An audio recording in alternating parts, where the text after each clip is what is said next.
Espon Estonian national contact point, moderating the session Climate Change Impacts in the Baltic Sea region.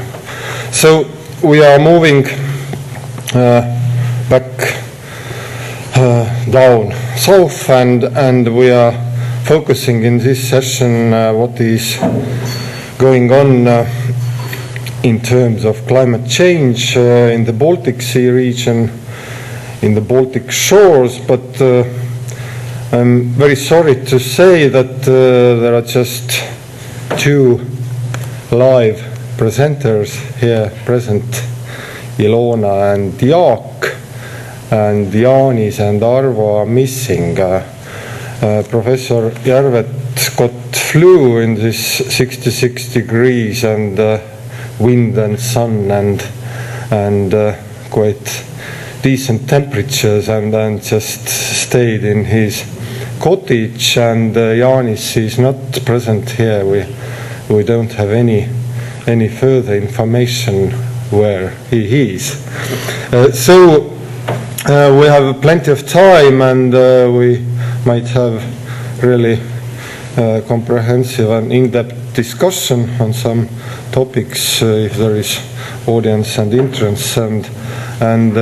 And I'm really pleased to introduce our first presenter, Ilona Mettiäinen, who is PhD candidate from the University of Lapland and is involved in multidisciplinary Arctic doctoral program, Arctis.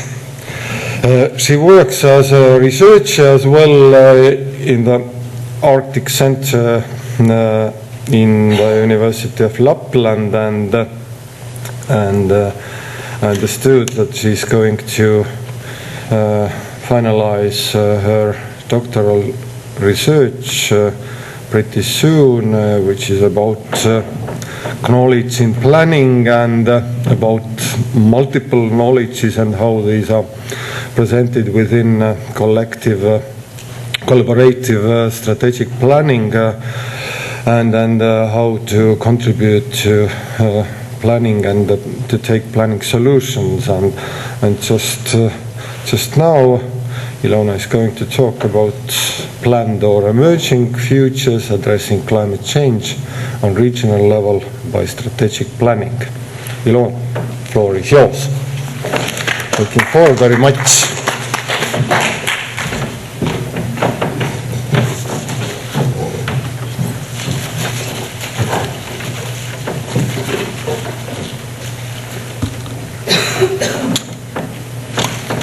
Turn it on. Just use the arrow. Okay, now it's working. So, thank you so much. My topic has actually been addressed by some other speakers already during this conference, particularly one of the keynote speakers yesterday, whose surname I find very difficult to pronounce, but Jon Nøstetladalslid, something like this, anyway from Norway. He was particularly addressing the dual nature or the hybrid nature of climate change as something both from nature and also made by humans. And also he, as also he refers to, so even if we have natural scientific knowledge about climate change, so for planning that is not enough, because still half of the phenomena is the human behavior, which is very unpredictable, very uncertain. And that's where the topic of my presentation comes along. So planning for directing collective action in regions.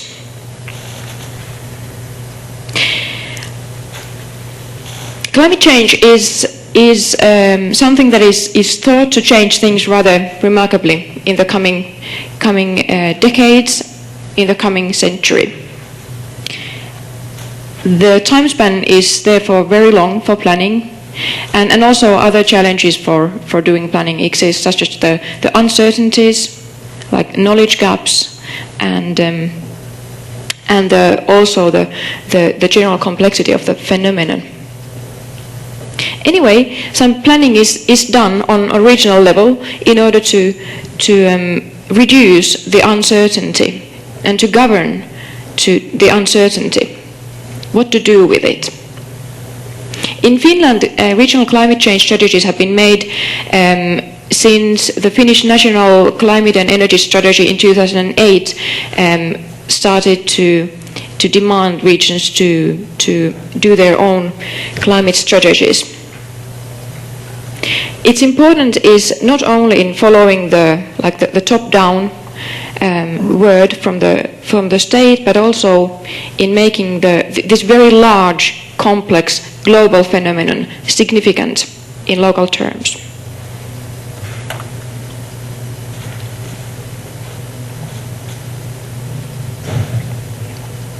Regional development related planning, it's been done particularly since mid-1990s, like the general plans. Mostly they have been directed in order to increase competitiveness and attractivity for investments and new inhabitants.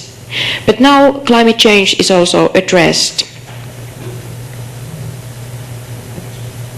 It's formal planning, and it's done by regional councils, which have, at least in the cases of Northern Finland, been the actor also for climate change strategy work. My case is,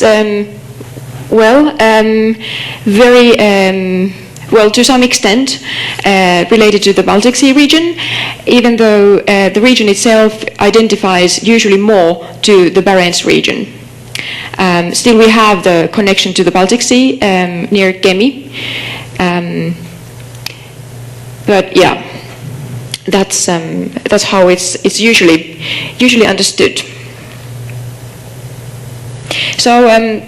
Together with the northernmost part of Sweden, Finnish Lapland forms the Arctic part of the European Union, and we are part of the northern sparsely populated areas, also part of the Barents region and of North Calotte. So there are many overlapping regional cooperation areas that are meeting in the same place. The place is very sparsely populated, as mentioned, just 183,000 inhabitants. In some municipalities, only 0.2 persons per square kilometer, which is very, very sparsely populated. 4,000 indigenous Sami are living in the region, and the northernmost part of it is their home region. Main livelihoods are highly dependent on the use of natural areas and natural resources, as is the case in many other comparable regions as well in the neighborhood. And also other challenges as regional development are very common to other sparsely populated areas in the north and other peripheral areas, such as unemployment, demographical aging, lack of capitals that would facilitate investments in the area, and so on.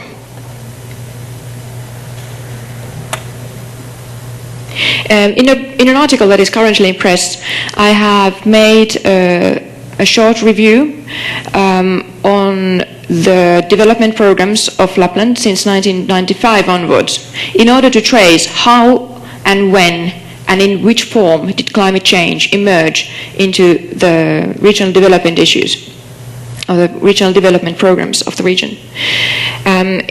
Well, rather unsurprisingly, in 1990s climate change was not discussed.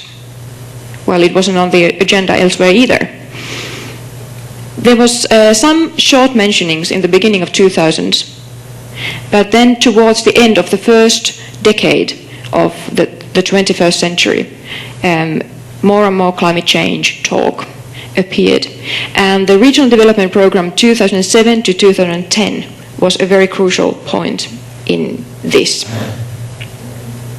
This preceded the next longer-term regional development scheme 2030, which was reinforced in 2009. And at least, in this regional scheme, climate change was given the status of something very important. Well, maybe it wasn't just because Lapland suddenly became climate aware, but also this national instructions of addressing climate change was included. In this scheme 2030 and then the regional development program that is currently operational, it was stated that Lapland has to have its own climate strategy. And that is the planning process of the strategy forms the main data of my doctoral dissertation. So the planning process started in March 2010, and it took, well, altogether 2 years. The strategy document itself was published in the end of 2011, but there was still some planning, such as the local inhabitants' climate awareness guide that were planned afterwards. And the task, rather interestingly, was to formulate a regional climate change adaptation and mitigation strategy that would also consider the opportunities that may open for the region as a result of climate change. And hence, the vision of the Regional Scheme 2030 was formulated as follows. Lapland is a successful region that utilizes the opportunities opening for the region because of climate change and answers to the challenges caused by climate change.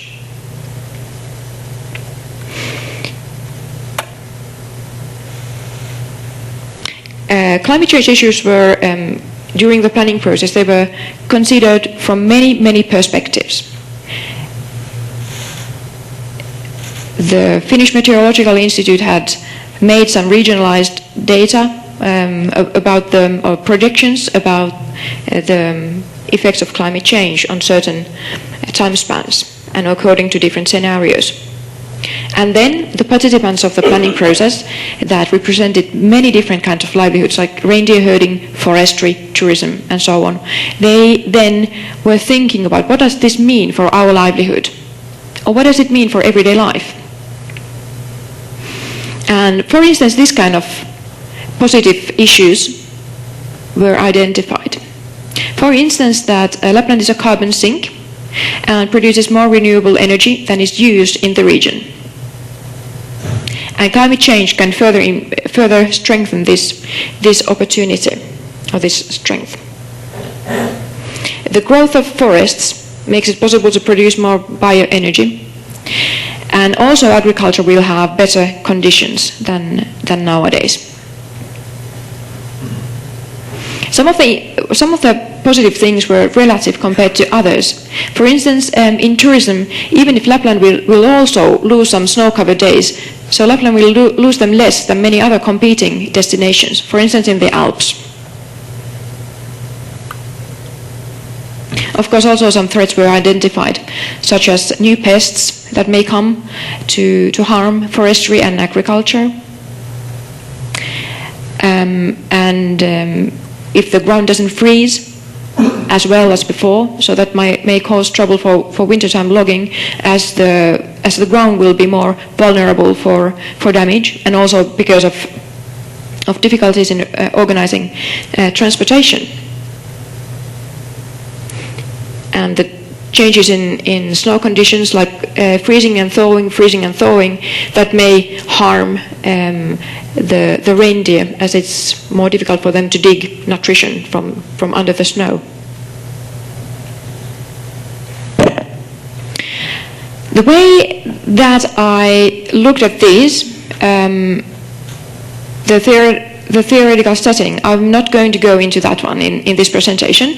However, I identified some so-called facts or artifacts that were created during the planning process regarding future Lapland, like post or in the middle of climate change Lapland. This is referring to Laturian issues, but as mentioned, I'm not going to go into that. But First of all, one of the facts that was created was that climate change is an opportunity for Lapland, something that can be seen as a positive issue, and also something that has to be discussed within the frame of regional development in Lapland. For Lapland, this is not a very negative thing that it has to be discussed, because it was seen as a positive thing, and actually it's kind of it's in the region's interests to strengthen the position of climate change on political speech. Then this case is maybe not so well known among all international academia, but at least in Finland, the case of Vuotos is very well known. It's been on the agenda since 1960s. It's a project that aims it means like a huge it means a huge dam to the is it like headwaters of river Kemijoki, in order to first it was supported by employment, like by arguments regarding employment or domestic energy. But now, after the climate change turn, it is argumented that it is needed in order to secure flood protection for Rovaniemi, and also for utilizing the increasing precipitation for hydroelectric power production. And here's a few pictures of floods. So this is a map of part of Rovaniemi, which is a nationally recognized flood risk place. And you can see that very many places in a very popular residential area would swim really deep, 2.5 meters, most of the houses, in case the worst possible flood comes.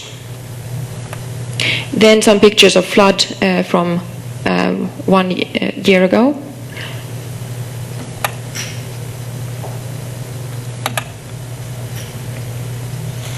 And previously,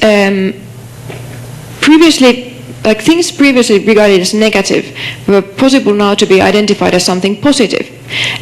For instance, the forests they have been a good resource for forestry and also for tourism as an amenity landscape, but that's been also a sign of non-development, of non-modernization, as emptiness, like as lack of population, as lack of investments.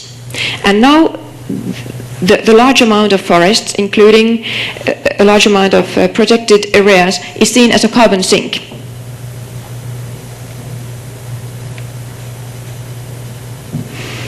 And whereas previously the fact that from many peripheral areas the natural resources are harvested and then taken outside of the region to be refined. So if it used to be a problem regarding lost added value and lost employment, so now it's actually a problem regarding global carbon leakages, since Lapland is arguing that since Lapland produces renewable energy beyond its own need, and elsewhere the refinement of the natural resources is maybe used and done utilizing non-renewable energy sources such as coal. So the production would be much better in Lapland for that region, for that reason. And finally, Lapland is expecting to change its position, its geopolitical position, to a more favorable one, in the sense that the importance of Barents region is expected to increase remarkably. And since Lapland is nicely located there, so Lapland is hoping to, for instance, to build a railroad through the region, so that Lapland could get its share of transporting goods from the Barents Sea to Baltic Sea.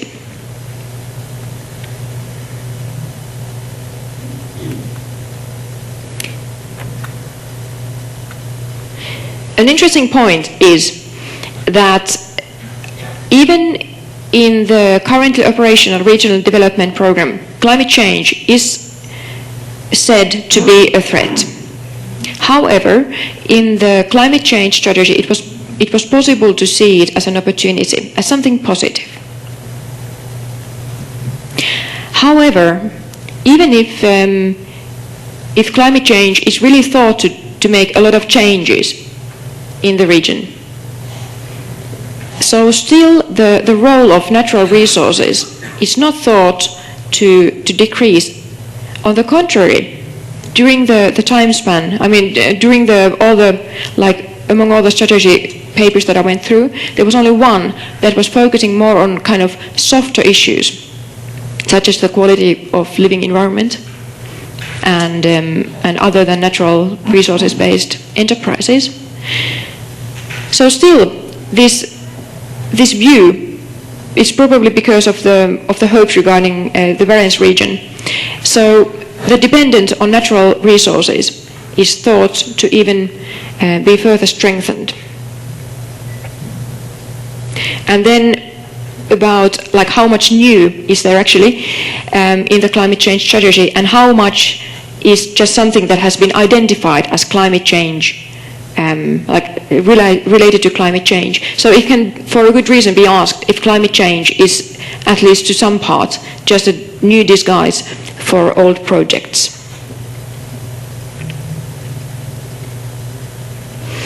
So much about the contents, but then again, the regional strategies themselves are in the core interest of my research, and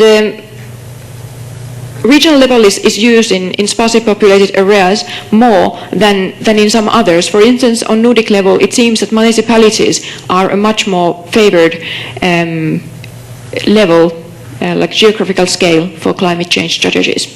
And that's most likely because, for instance, in Denmark, the population is so much more dense. And well, that's it. That is most likely the reason. I haven't gone them through yet. Anyway, it's possible that the regional level will combine the national and international goals of climate change mitigation and the local life worlds, so that these could be put together and meet and discuss.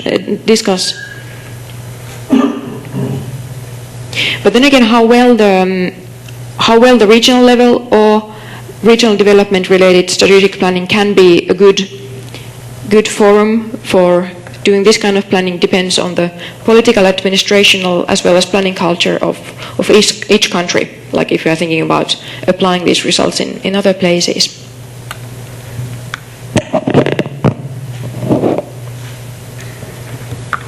So anyway, to sum up, the importance of regional development related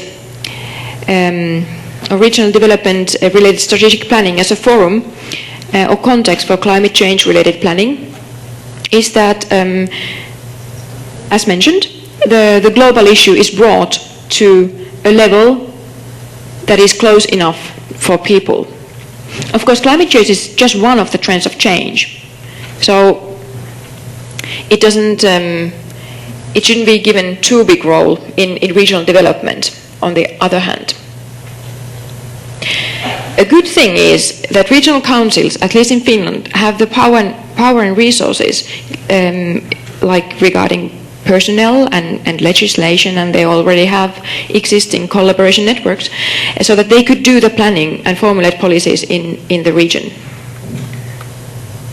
Particularly, this could be very promising in Finland because the regional councils are also responsible for land use planning, like larger scale land use planning, which means that climate change aspects can then be put forward, or they can become mainstream and end up in the other programs and plans as well. On the other hand, why was it that Finnish Lapland found climate change so positive? Is it because it really does bring opportunities?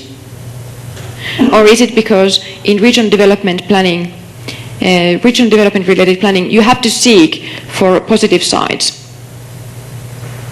They can't write down in a policy document that, well, because of climate change, Lapland will be empty of people, and the last one closes the lights. You can't write that in there. Instead, you have to seek for opportunities. You have to seek like how to avoid unpleasant things and how to strengthen the opportunities. Then, regarding the geographical scales and their relationships, in Finnish Lapland, it was decided in the climate strategy formulation process that focus will be only on the region. Focus will be only on issues that can be dealt with within the region, which are under its own power. So does it mean that there is no global responsibility, particularly if climate change is seen as something positive? Then again, the time span of planning. Climate change has such a large time span that it would require very visionary decision making and very visionary thinking. However, a regional council is a politically led organization, which means that they have interests, like the people working or like the decision makers. Their time span is 4 years, so very short compared to climate change. And even if regional schemes can stretch up to 20 years, so it's 20 years still enough for climate change.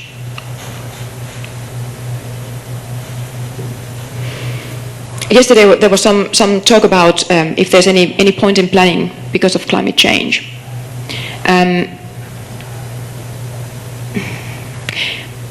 Without going further into this, because this is a topic of another presentation, very often planning is seen as something rationalistic. So that the more reliable and objective knowledge you gather, the better planning outcome you get. But the way that I'm seeing planning in my dissertation is more like network-based thinking, partly Latourian, about like even the facts that I just presented are kind of networks of different issues. So this moves the emphasis, this moves the interest from the process or content into both. So that when these certain actors participate in forming the facts about the future, so then they also form networks in which they can easily collaborate. And this leaves space for self-organization, which can then again be a buffer against the uncertainties of climate change planning. Thank you.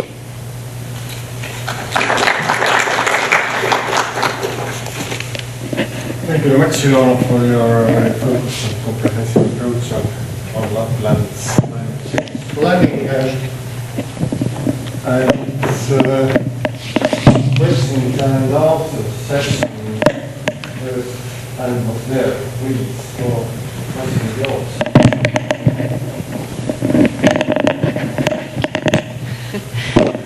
Thanks, Ilona, for that presentation. Mm-hmm. I was interested because my experience with planning is limited to, around climate change is limited to Nunavut territory in Canada, which is a Arctic territory. And one thing I've observed in their planning process, which you touched on a little bit in your presentation, is the phenomenon that I think climate change is sort of added into their planning processes because they feel that it needs to be. But it's a sort of discursive add-on, and I'm not sure that it has a lot of weight in reality. And I'm also not sure that the way that the planners think about climate change or put them into the regional plans reflects the way that the general public thinks about climate change. And without that connection, it seems like the planning documents are sort of a fantasy. And so I'm wondering if you could reflect a little bit about that in this context. As you mentioned a couple of things. One was this sort of transformation of how people were seeing the landscape. So the forests were a carbon sink, So that would imply a change in policy, perhaps around conservation of forest land, rather than harvesting for timber. But at the same time, you also mentioned that the use of climate change was in a lot of ways supporting a developmentalist policy anyway. So I wonder if you could just talk a little bit more about whether you think climate change, first of all, do the plans reflect the way the general public sees climate change? And if not, do you see a problem there in terms of actualizing the plans? But maybe you could talk a little more about that. Okay, thank you. Very good points. The climate change strategy was made by a collaborative process. And in principle, it was open for everyone to participate.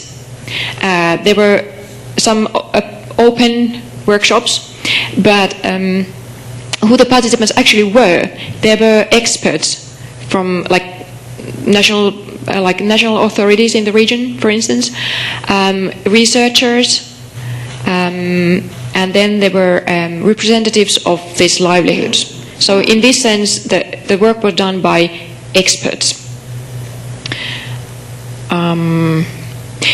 So I don't think that people in Lapland in general are going to think when they go to forest to pick berries that, hey, this is wonderful, this is a carbon sink forest. I don't think that this is like in the, I mean, this is not everyday speech, but this is like how it was possible to define climate change in the planning process. And you said that, or asked if this is like fantasy. So yes, to a large extent it of course is fantasy. And this is a tool that can be used in political decision making. On the other hand, regarding the implementation, so I've been like rather passively, but still I've been keeping an eye on how much this strategy is discussed in public media.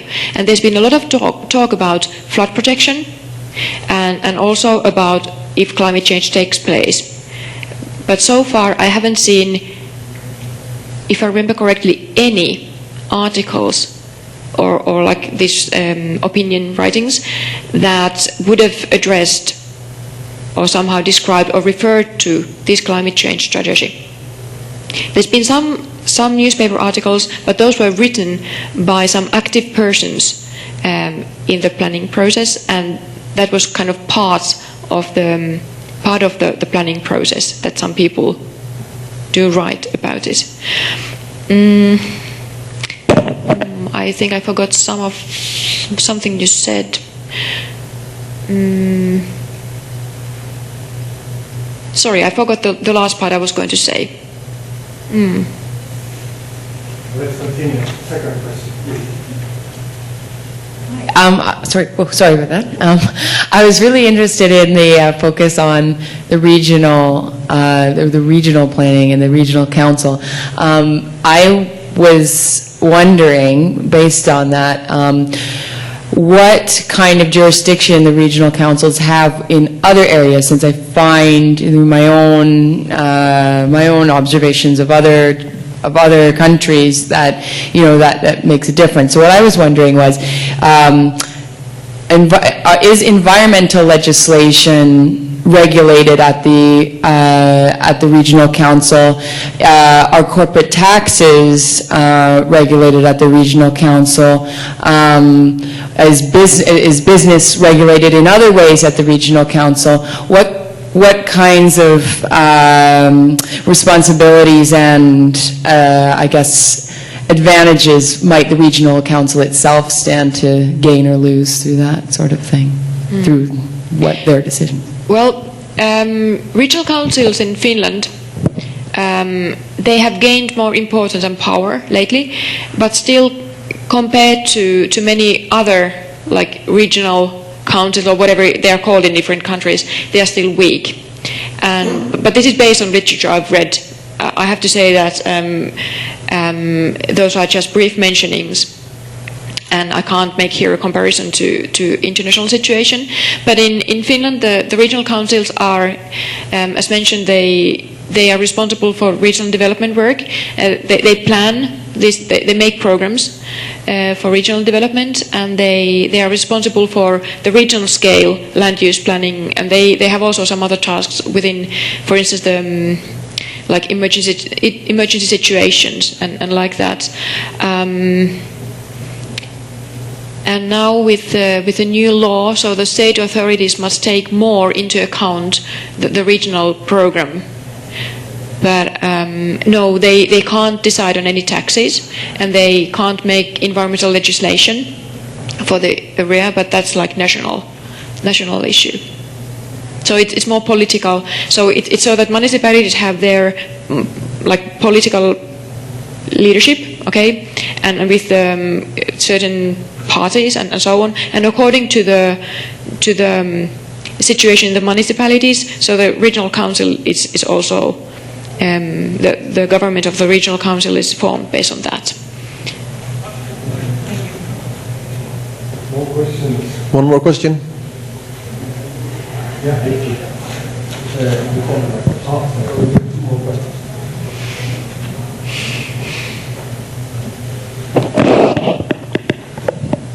Hi, Ilona. Thank you very much for that wonderful presentation. Amy Wida with the NRF Steering Committee.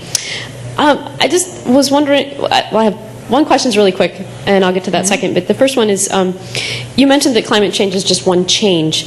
Can you discuss a little bit more about how it's being contextualized at the regional level in light of those other types of changes, and how that is or isn't providing a more realistic regional planning process? A more realistic planning process. Action plans. You mean like action plans regarding climate change? Well, just what, how are they taking in? How are they putting climate change within the context of other changes to provide a holistic planning? Yeah. Well, first of all, in the regional scheme 2030 from 2009, climate change was chosen one of the main trends whose impact on regional development of Lapland was considered.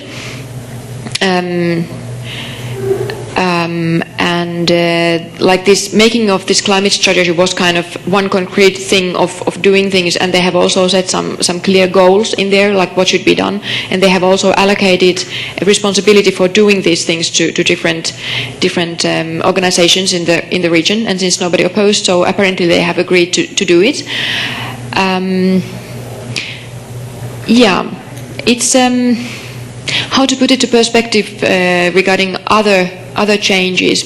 I have kind of the feeling that at least in the climate change strategy that is in the main focus of my research, so many other things have been looked at through the eyeglasses of climate change. So even employment issues were turned into a climate change issue, which of course cannot be the whole picture.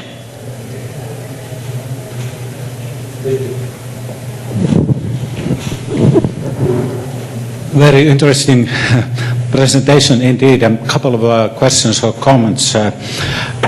You mentioned that, or you referred to climate change as a possible discourse for old projects. And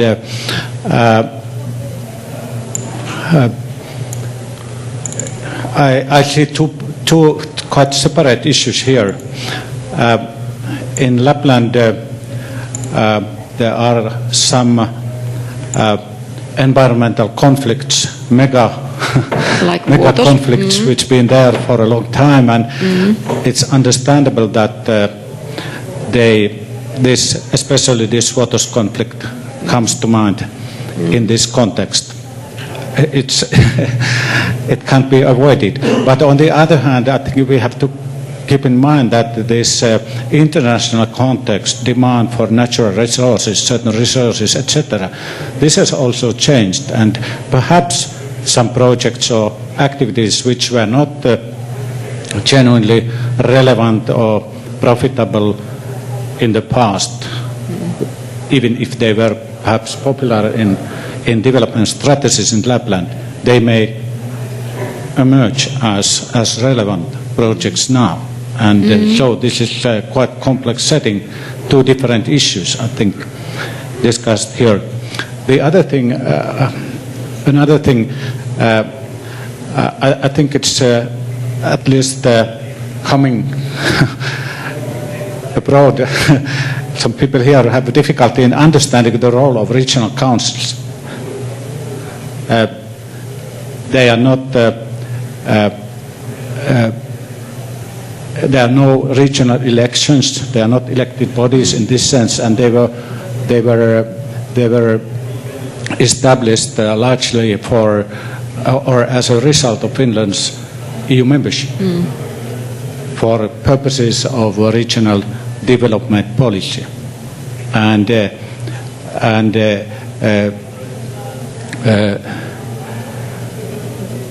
in fact, at the moment, their position, the important thing is that they combine under the same umbrella regional planning and regional development policy.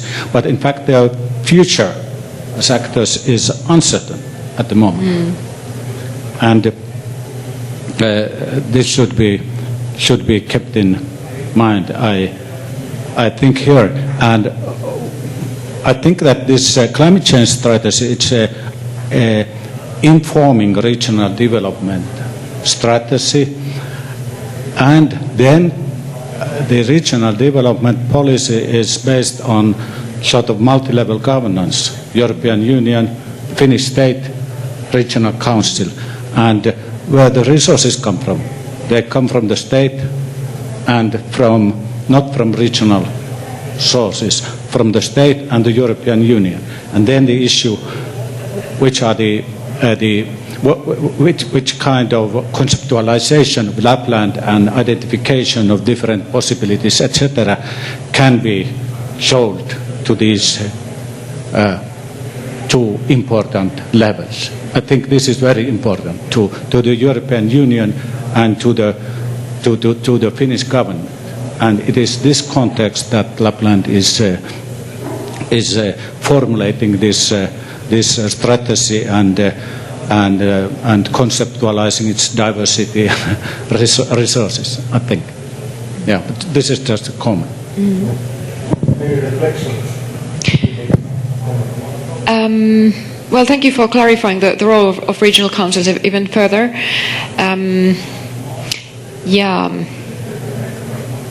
About this borders thing, it's there is. Yeah, I understand that's a very good point, that indeed some things do emerge now as something related to climate change, or something related, or something like that is profitable now, absolutely. But then again, there's a very long continuum of addressing vuotos in all the regional development documents that I went through, and of course that's just a fraction of those that exist and that have existed during the time when this project has been discussed.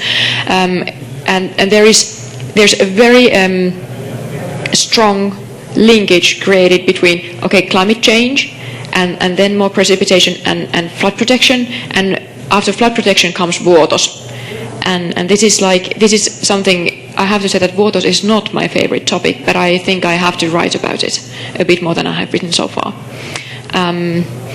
So yeah, it can be actually both at the same time. So is it a matter of values, or is it like a matter of like your research question or your research viewpoint, like which of those you want to stress, or if you should actually discuss both. But actually, if I can add to Amy's question, you asked about the concrete issues. So of course I forgot the most obvious thing, which is that this I maybe referred very shortly to that in my presentation, but it's that once this climate change strategy exists, so the idea is to encourage municipalities to do their climate change strategies, or then implement these goals in their action, but also to influence land use planning in the way that it's not allowed anymore to build on areas. I mean, this goes to the municipal level more, but it's not possible to build anymore on areas that are very flood prone. for instance, in Rovaniemi. And then again, this regional land use planning then ties this again to Vuotos, because that's again something that is planned within the regional council, the larger regional land use plans. I have a question as well, Ilona. As it is quite high, as it's quite high agenda in Lapland, are there kind of new institutional settings, climate change officers or climate change committees, or it still goes environmental department, water departments, or as it was previously? No, new ones haven't been established. The matters are addressed in many places, but new ones haven't been established. However, in the planning process, a collaboration group on climate change was in a way created, and that's one of the outcomes of the process. So that these persons representing their organizations, they learned to work together. They learned a lot from climate change, from each other's perspective, and also, like, at some point in the very end of the process, I tested, like, I just, like, this was like thought experiment. I asked my interviewees to think, like, what would be the value of this strategy? Should climate not be warming, but instead of, for instance, cooling? And then they were saying that, oh well, of course, then some of the contents maybe would not be that important, like regarding construction issues that you were also addressing in your presentation yesterday. But the value would be that there's a group of people representing their organizations, mostly authorities, that are collaborating. So they already have experience on collaborating together, so they have experience of going through this kind of long-term planning process. And then even if some starting points would be changing, like the projections were used as starting points, so even if those changed, so they would know rather much like how to put this change, how to assemble it into the plan. You're aware of development going on. Yeah, indeed, aware of that. Thank you. Yeah. Thank you, and we are going to have natural break for 15 minutes. Yeah, we think we can take 20-minute break for everyone, and since we only have one lecture. Yeah, we have plenty of time. Yeah. Did you take double time? No, you had just 5 extra minutes. Oh, really? Yeah. Wonderful.